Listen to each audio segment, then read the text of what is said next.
Fala pessoal, tudo bem por aí? Tá começando mais um episódio do nosso podcast quinzenal Produto pelo Mundo.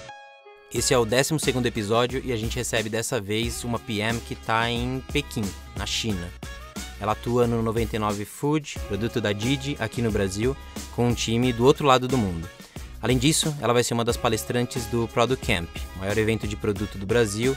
E se você ainda não comprou seu ingresso, a gente vai deixar um código de desconto aqui na descrição do episódio para você comprar assim que o episódio terminar. Seja muito bem-vinda, Karen Serratini. Oi, Guilherme, é um prazer estar aqui. Muito obrigada pelo convite. Legal. Você ficou por 4 anos na Resultados Digitais, que é bem forte em gestão de produto, e atuou na área de vendas por lá. Depois você acabou decidindo se mudar para a China e fez a transição para a área de produto aí na China mesmo. Conta pra gente como a sua experiência em vendas ajudou tanto nessa transição e como é que foi buscar uma posição de PM no mercado chinês. Legal, acho que tem bastante assunto aí.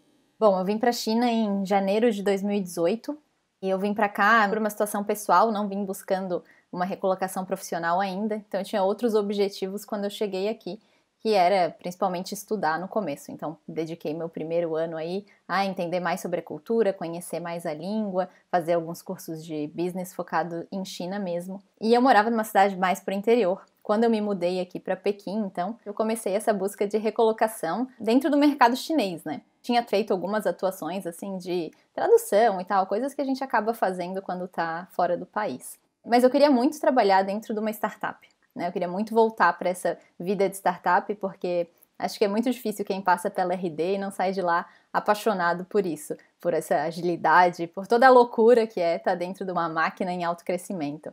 E era isso que eu queria buscar por aqui. E quando eu comecei a fazer um matching de, poxa, quais são as qualidades que eu tenho, minhas experiências com o mercado chinês, foi bastante difícil, não vou florear aqui, foi bastante difícil encontrar uma coisa que desse certo, por causa que o mercado chinês, ele faz muito pouco tempo, né, que tem uma abertura comercial aí com o resto do mundo. Então as empresas, elas também têm um mercado muito grande interno. Então elas têm muita gente que fala chinês e que fala outras línguas também, e elas dão preferência forte por contratar chineses. Não é muito comum empresas daqui contratarem estrangeiros. E mesmo empresas internacionais. Então, olhei muita vaga em Airbnb, próprio LinkedIn, que agora está entrando com mais força por aqui também. Então, várias empresas que são americanas, né? Então, que o headquarter funciona em inglês, mas aqui elas funcionam em chinês. Então, assim, ficava essa barreira que mesmo já tendo estudado 1 ano e meio, o chinês não é um tipo de língua que se aprende assim fácil. Então eu não tinha e ainda não tenho um chinês fluente a ponto de conduzir reuniões e, bom, falando de produto, conduzir aí um processo inteiro de produto, de product management em chinês. E aí aconteceu, como eu posso chamar de acaso, mas por muita felicidade, até hoje todos os meus empregos foram através de networking, e eu conheci uma pessoa que estava trabalhando no Didi e tinha uma vaga em aberto e era uma vaga de estágio.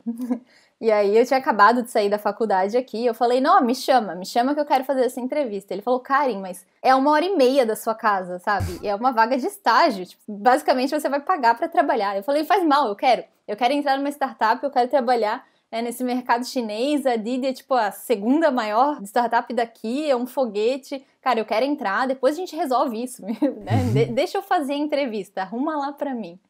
E aí deu bom, né? Acho que o resultado é esse, assim. Deu certo, eu curti, o pessoal curtiu também. Isso era outubro, mais ou menos, de 2019. E a Didi ia lançar o 99 Food em dezembro, né? Lançou ali, acho que foi pelo dia 4 ou 8, nesse comecinho aí de dezembro no Brasil.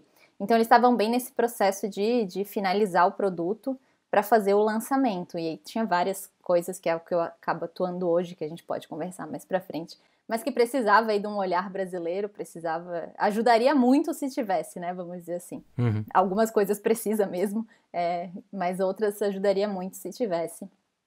E aí o pessoal conseguiu cavar ali pra mim uma vaga lá dentro, e eu tava fazendo entrevista para um time de Product Management, só que era para uma vaga de estágio, mas o time era de produto, né?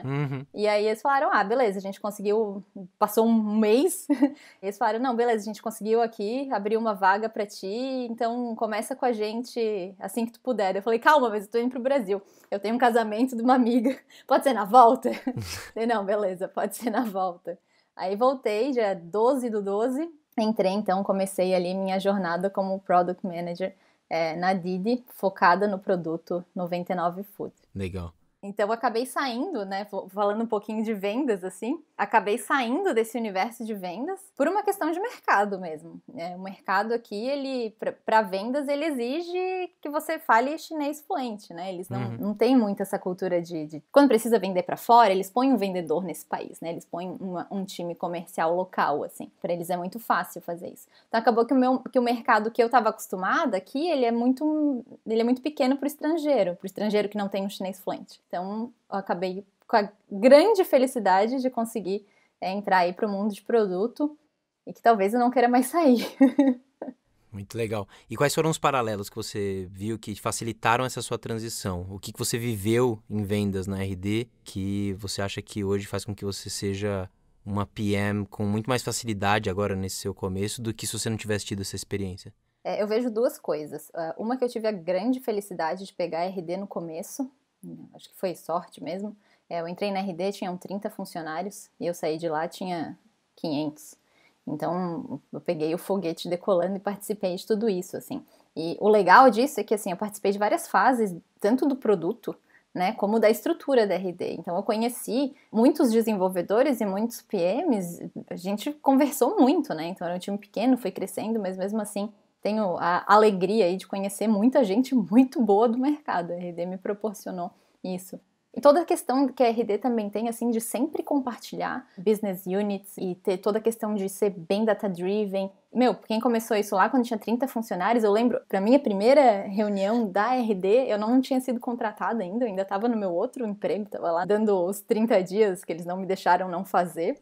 Mas enfim, a minha primeira reunião na RD, eu não tinha assinado o contrato ainda, mas falaram, não, a gente vai fazer um all hands aqui, vem pra cá pra te já entender como é que a gente funciona. E eu sentei e comecei a olhar e falei, caraca, velho, o que eu fiz? Não tô entendendo nada. O que é churn? O que é LTV? O que tá acontecendo?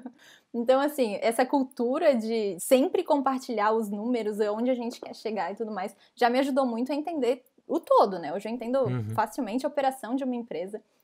Porque eu entendo todas essas siglas e tudo mais. Então, isso me ajuda muito como PM a olhar para uma métrica e entender, beleza, o que tem que ser feito, o que impacta, né? Então, se eu tenho uma métrica ali de retenção ou se eu tenho uma métrica de conversão, fica muito fácil para mim entender. Então, essa parte de já ter participado de uma startup nesse nível de crescimento, assim, ajudou bastante. E a parte de vendas, realmente, que foi o que me surpreendeu muito. Comecei trabalhando com vendas direta, mas depois fui para vendas indireta, que na RD é via canais, né, que a gente chama, que são as agências digitais, geralmente, que usam o RD Station na sua prestação de serviço. Então acaba que o meu trabalho envolvia muito entender a necessidade da agência com o cliente. Então todo esse processo, hoje eu sei, né, hoje eu descobri que tudo isso é muito do que um PM faz, assim, conhecer a fundo quem é o seu usuário, no nosso caso eram 2 ainda, né? Tinha um intermediário, que era o usuário, e ainda tinha o cliente final, que era outro usuário. Às vezes era usuário, às vezes não, mas geralmente sim, a gente não.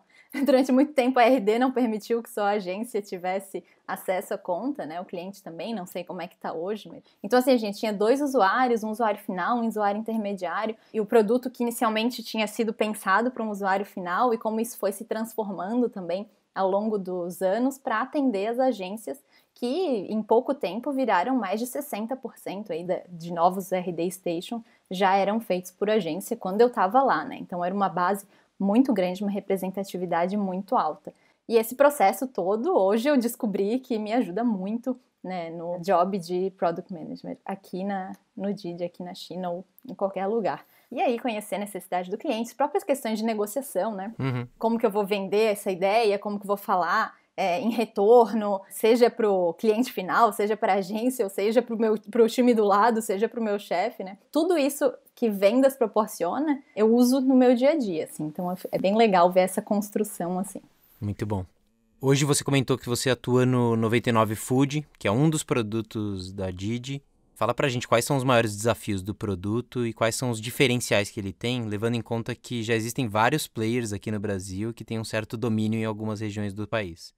Bom, o 99 Food, ele é um braço da Didi, Então, na verdade, ele se chama Didi Food no resto do mundo. Uhum. O Brasil, ele tem uma característica super especial dentro da Didi. A gente tem toda uma questão de divisão Latinoamérica, né? É Latam e Brasil. A gente nem fala mais de Latam, a gente fala de Spanish Speaking Countries, uma coisa assim. Uhum. Então, a gente fala os países que falam espanhol e o Brasil.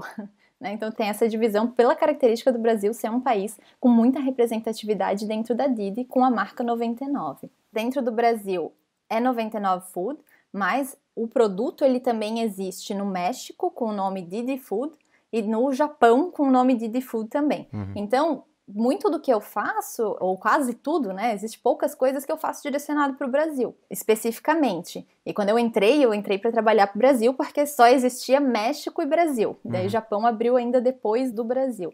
Então tem essa questão de olhar para o produto para o Brasil, mas a gente atua como um time só, né? Um time que pensa o produto food. Então a gente atua nos 3 países, algumas estratégias têm que ser diferentes mesmo pela cultura, mas o produto em si, ele é pensado global, com algumas características localizadas, né? E aí, falando um pouco de mercado brasileiro, a gente tem, sim, uma concorrência grande, né? Uma concorrência forte no Brasil, no mercado de delivery de comida, e que, na verdade, acaba sendo uma das razões pelas quais a gente também começou, né? Então, assim, existe um mercado potencial muito grande, né? A gente sempre pode olhar de 2 formas quando a gente olha para um mercado e quando a gente tem um player que está indo bem. Uma é, poxa, vamos roubar a galera da concorrência, e a outra é, olha só que massa, e vamos ver se tem mais gente que ainda não tá lá. E tem, né? Quando a gente olha os dados do Brasil e a quantidade de pessoas que compram de comida de delivery versus a quantidade de população que a gente tem com acesso à internet dentro de uma certa faixa de renda e tudo mais, nossa, tem um gap gigantesco, sabe? Tem muito espaço de crescimento, assim.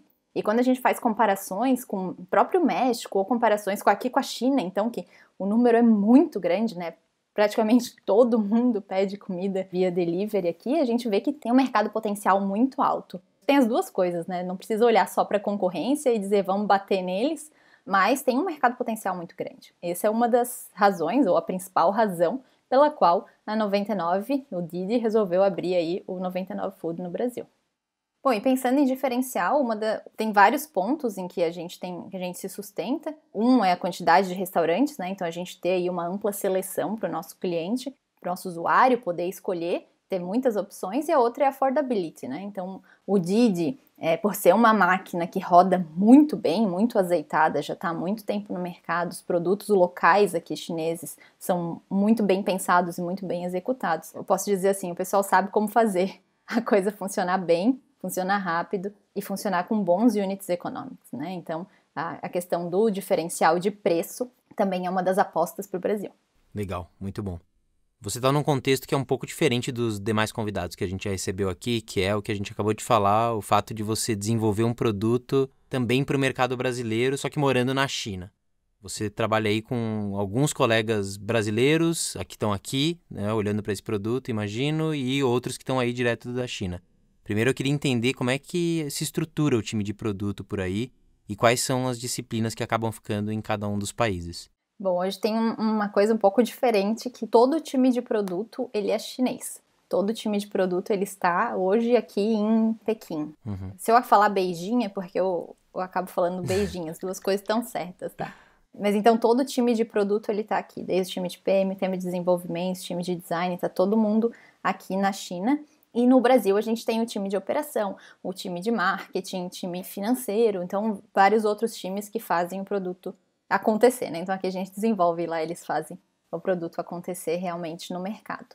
E aí a divisão nossa aqui na China do produto, a gente tem basicamente 3 áreas, né? Então, como é uma plataforma, é um marketplace, a gente tem sempre o triângulo ali, as 3 pontas, né? Então a gente tem uma parte que olha para o cliente final, para o usuário, uma outra parte que olha para os restaurantes, né, para os merchants, que a gente chama, e uma outra parte que olha para o delivery, para o entregador. Então, a gente sempre fala o C, o M e o D. Essas 3 áreas. Acaba que, na prática, o C, que é o usuário, né, o cliente ali, e a parte dos restaurantes, eles estão dentro do mesmo guarda-chuva, assim, porque tem muita coisa que conversa, muita coisa que conversa. Então a gente acaba colocando, tá dentro de um mesmo grande time, mas eles ainda assim estão separados. E aí, cada uma desses times tem o seu time de desenvolvimento de front e de back-end. A gente funciona dessa forma. Hoje eu trabalho olhando para o usuário, mas eu tenho muita troca com quem trabalha olhando para os restaurantes também, porque a gente acaba dependendo de dados e tudo mais, e para verificar se está tudo direitinho e conseguir desenvolver o que precisa mesmo, né? Mas a parte de delivery é um time bem separado, sabe? Então, assim, se tivesse que dividir em dois, o delivery tá bem separado da gente, porque tem muito produto. Às vezes quem olha... Bom, no podcast aqui, talvez o pessoal não tenha essa visão tão short-sighted, assim, mas quem olha acha, pô, é só um aplicativo, sabe? Mas não é. A quantidade de produto interno que a gente tem é muito, muito grande, assim, é uma loucura. Legal. Outro ponto que eu tenho muita curiosidade é em relação aos aspectos culturais. Conta pra gente como é que é a cultura de produto no contexto chinês em que você está inserida.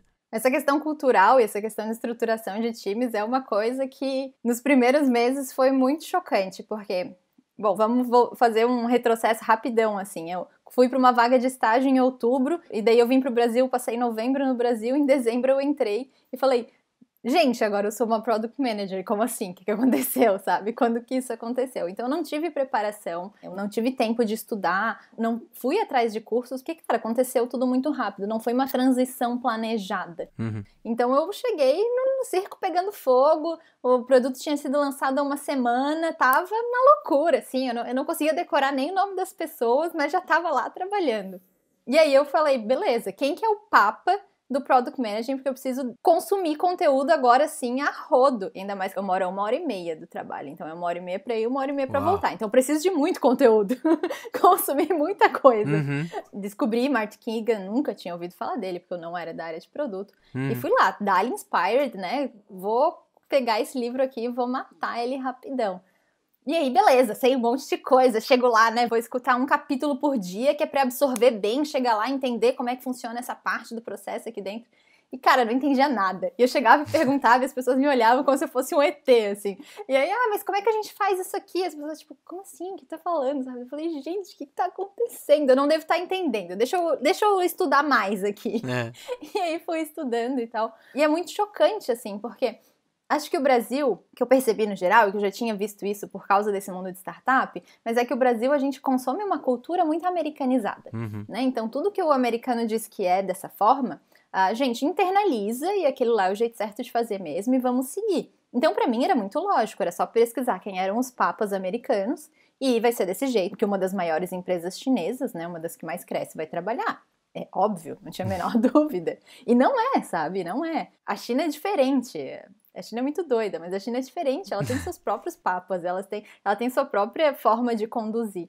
Então até, eu ainda descubro muita coisa, né? Semanalmente eu conheço uma coisa nova que acontece lá dentro, assim. Mas não se aplica, e essa foi o meu maior susto. Foi quando eu percebi que o que eu estava estudando não aplica. Né? Não é Ctrl+C, Ctrl+V. E eu escuto o teu podcast, né, bastante, e assim eu vejo o pessoal falando, não, e daí a gente faz o Product Discovery com Jobs to be done, né, o Sérgio falando e tudo mais. E eu falei assim, cheguei no trabalho e falei assim, então, pô, a gente já usou Jobs to be done pra fazer Product Discovery. Hã? Cara, nada, sabe? Tipo, e aí não é porque eles não fazem, é porque as coisas têm outros nomes. E até comentei com o Sérgio esses dias, assim, eu tenho que pesquisar para fazer link, né? Então, se alguém me pergunta como que faz, eu tenho que pesquisar como que faz nos Estados Unidos para conseguir dizer, é isso aqui, tipo, árvores de oportunidades da Tereza lá. Sim. Gente, tipo, esse é meu trabalho desde o dia 1, foi assim que eu comecei a trabalhar lá dentro. Mas eu descobri que isso se chama Árvore de Oportunidades com o Sérgio, sabe? Quando eu escutei lá o podcast dele. Falei, olha só, é isso aí que eu faço, né?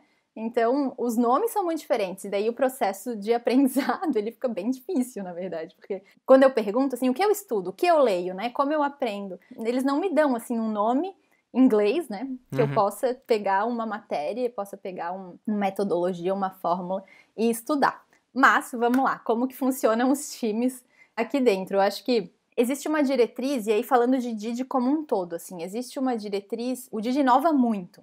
Então, a gente tem muitos produtos. Quando fala em Didi, a gente tem muitos produtos. O principal produto é mobilidade.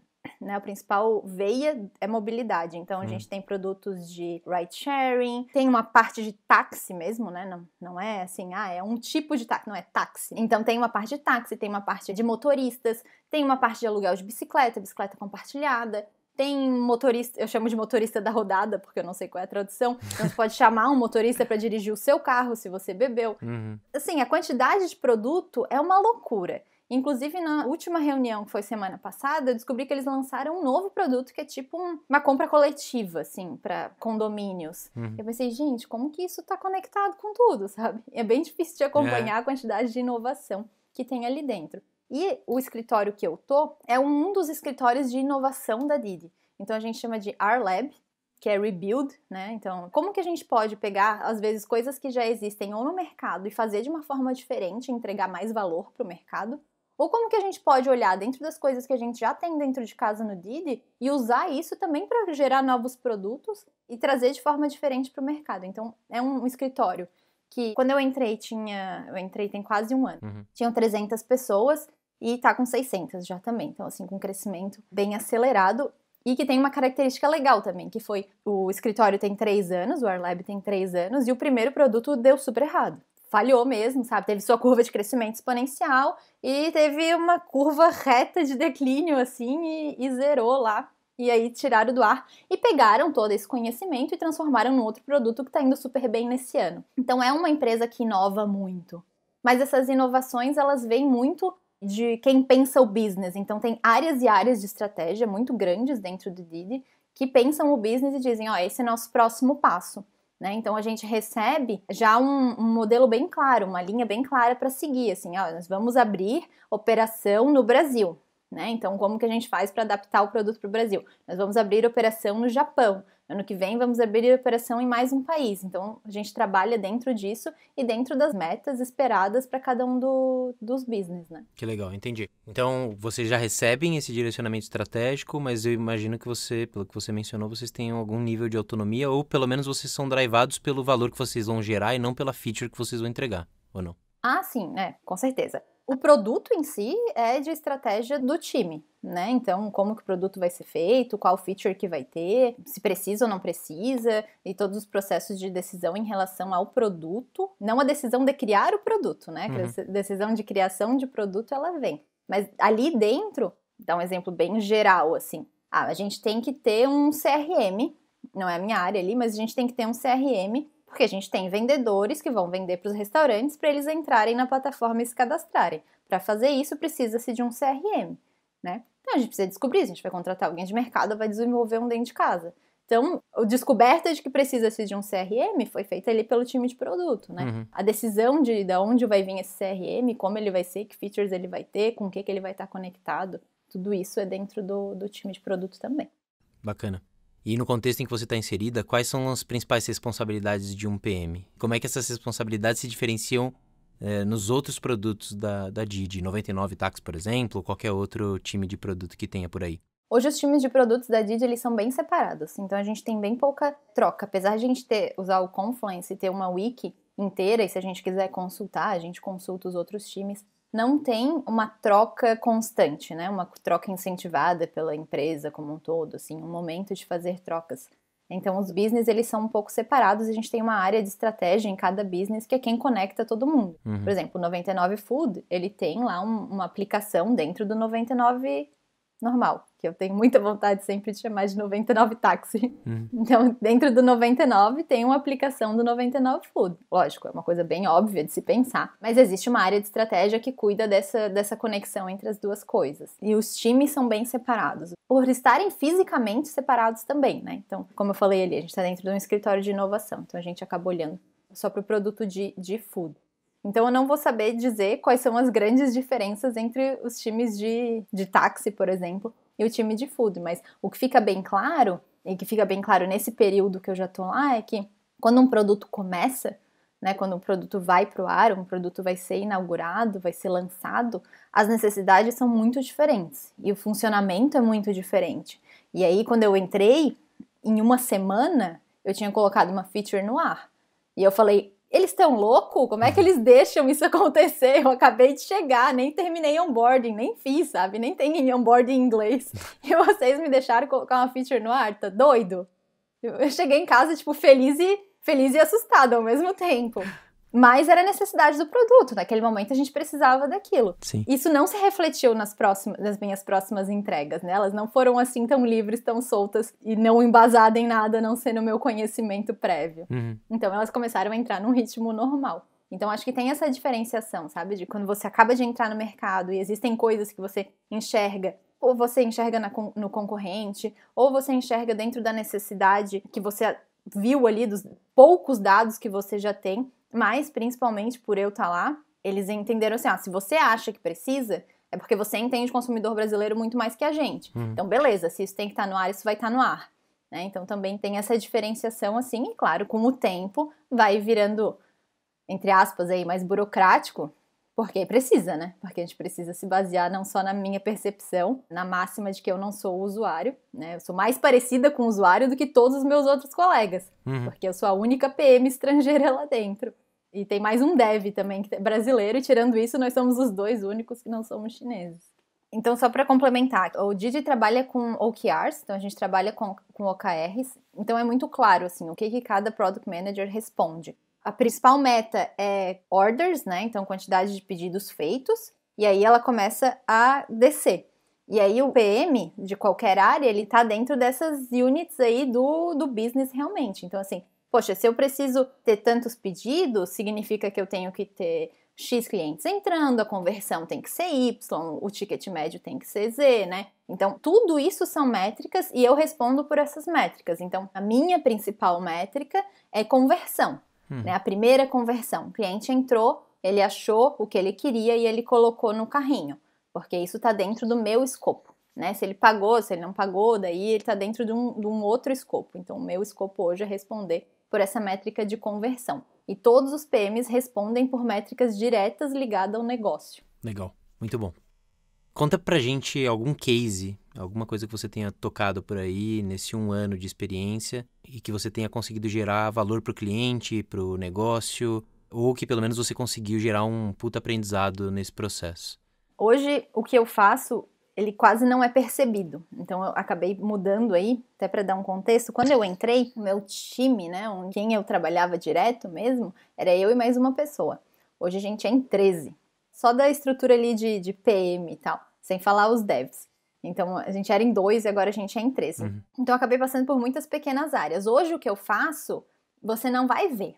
Se eu fizer bem feito mesmo, você não vai ver. Né? Então, eu tô trabalhando lá com a parte que vai fazer recomendação e tudo mais. Então, você não vai enxergar meu trabalho, mas se você estiver feliz, é porque tá dando certo. Um primeiro case que a gente fez e colocou no ar, e que foi muito bacana de analisar o comportamento mesmo do usuário, foi a questão de colocar categorias nas comidas. Então, hoje, quando você abre o 99 Food, você pode escolher a categoria, né? Então, a gente tem lá hambúrguer, tem pizza, tem açaí.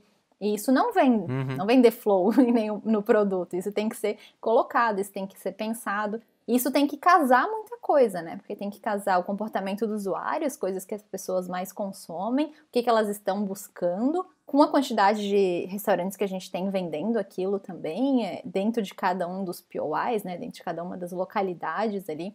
Então, acho que esse hoje é o meu maior case e é onde eu trabalho. Foi o que foi ao ar com 7 dias, foi o que eu disse, gente, temos que ter categorias aqui, vamos colocar. Falou, legal, Karen, faz a lista aí que a gente põe no ar, tá aqui os dados para você. Olha aí e diz o que a gente tem que fazer. E a primeira versão é muito diferente da versão que a gente tem hoje. Também vai ser muito diferente da versão que a gente vai ter daqui a alguns meses. É um trabalho de construção de plataforma mesmo, né? Então eu tenho que analisar todas as pontas para que as categorias ali, para que as recomendações, para que tudo funcione ali de maneira bem smooth para o cliente, para que a gente consiga entregar realmente aquilo que ele estava procurando. A gente sempre encerra com alguma indicação de livro dos nossos convidados. Qual dica que você tem pra gente? Cara, então de recomendação aqui, foi o que eu comentei assim antes. O que eu leio, o que eu estudo de contexto americano, de contexto que o Brasil tá vendo, ele dificilmente se adapta Pelo menos de forma direta, ele com certeza não se adapta para o meu dia a dia. Mas existem algumas coisas que funcionam muito bem. E são alguns livros bem antigos, na verdade, que eu vi que o pessoal usa aqui de maneira recorrente e faz referência mesmo. Um deles, que talvez seja o mais antigo de todos, é o de 0 a 1. Então, como desenvolver produtos aí de 0 a 1. Então, o pessoal usa, inclusive, a terminologia, que é uma das poucas terminologias em inglês que são utilizadas no Didi ali, no 99 Food, é o 0 a 1. E um outro, que até me surpreendi bastante, é o Pense Rápido e Devagar, que o pessoal também usa bastante para tirar os bias, né? Então, principalmente quando eu tô analisando algum dado ou quando eu tô tendo uma primeira hipótese ali, como que eu tiro o cérebro 1, o cérebro 2, enfim, como que eu tiro essa primeira, a minha reação inicial e como que eu vejo se aquilo realmente é o que eu tô pensando, é o que eu tô imaginando, o que mais que eu preciso analisar se eu não tô fazendo uma análise muito rasa. E um livro que eles que me falaram, eles que me passaram aqui, é Como Fazer Perguntas. Poxa, não sei se é exatamente esse o título, mas eu vou dar uma pesquisada e depois eu trago de volta. Qualquer coisa a gente deixa ali na descrição. Sim. Que também é um bem legal, que vai nesse mesmo sentido, assim, de será que eu tô analisando o dado certo? Será que eu não deixei nada passar? Será que eu não tô colocando aí um bias na minha análise? Isso é muito legal. E um que eu levo pra vida, demorei bastante tempo pra ler, porque eu achava o título horroroso e pensava, nossa, um livro antigo desse, sei lá, parece livro vendedor, assim, que não vai trazer muita coisa, que é o Como Fazer Amigos e Influenciar Pessoas. Sim, péssimo título e o conteúdo incrível, né? Sim, péssimo título e conteúdo incrível. E foi o único livro que eu percebi que culturalmente se adequa à China também. Eu acho que ele foi muito feliz na forma como ele capta a essência do ser humano, né? Como fazer a pessoa se sentir importante, como entender o outro lado, como se comunicar de forma melhor. Para mim, o aprendizado do livro é como se comunicar de forma melhor, né? Independente com quem. E é um dos que transcende aí um pouco de cultura e se adapta aqui na China. Ótimo, muito bom, adorei suas dicas. Karen, foi um prazer ter falado contigo. Espero que todo mundo também goste e deixar também aqui o lembrete para as pessoas assistirem depois sua palestra no Product Camp. Mas obrigado mesmo. Eu que agradeço, bem feliz de participar e a gente se vê então no Product Camp. Legal. A gente fica por aqui com mais um episódio do Produto pelo Mundo. Esse podcast foi uma produção da Mnemônica, com edição de Pedro Moleiro. Eu sou Guilherme Seabra e a gente se encontra no próximo episódio. Até!